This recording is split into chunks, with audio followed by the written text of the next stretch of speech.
Предположим ситуацию, что вы стали очевидцем дорожно-транспортного происшествия, и у пострадавшего открытый перелом костей правого предплечья, и здесь в придачу к перелому имеется фонтанирующее кровотечение, кровь истекает пульсирующей струей, кровь алого цвета. Ваши действия. Вы не переживайте, не волнуйтесь, все хорошо, мы вам поможем. Наверное, выше надо перевязать выше. Наложить повязку. Наложить повязку выше. Выше чего? Выше места поражения. Выше места раны. Да. Артериальное кровотечение предплечья с правой стороны, да, предполагает, что необходимо наложить жгут. Жгут. То есть артериальное кровотечение на конечностях эффективно мы можем остановить только наложением артериального жгута. Попробуем? Давайте, вот у нас есть жгут. Смотрите, а почему мы жгут будем накладывать именно на плечо, а не на предплечье? Потому что на плече у нас имеется одна кость, которую можно эффективно вжать с помощью жгута.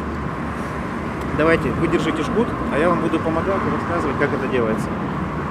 Я немножко приподнимаю конечность, вы подводите жгут под низ, хорошо растягивайте его, очень хорошо. Вот так прям растяните. Ручка у нас поехала. Обжимаете чуть повыше. Обжимаете, да. И вот так два примерно оборота тугих наложите. Вот теперь этот. Еще раз. А следующие обороты уже с наименьшей интенсивностью. Обматывайте этим. Ну, смотрите, у нас очень хорошо наложен жгут. Какие признаки эффективно наложенного жгута? Это побледнение конечности, остановка артериального кровотечения и отсутствие пульсации ниже места наложения жгута. Либо вместе с наложением жгута, либо сразу же после. Что нужно сделать? Позвать кого-то нужно на помощь, наверное. Кого будем звать-то? Кому звонить? Скорую. По какому номеру? 113. Правильно. Ну и, наверное, осмотреть пострадавшего на наличие каких-то других травм, повреждений. Да? Да. Обучаетесь этому в школе вождения? Навыкам оказания первой помощи? Недавно учитесь, да?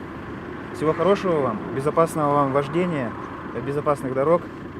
Не оставляйте Спасибо. никого никогда в опасности.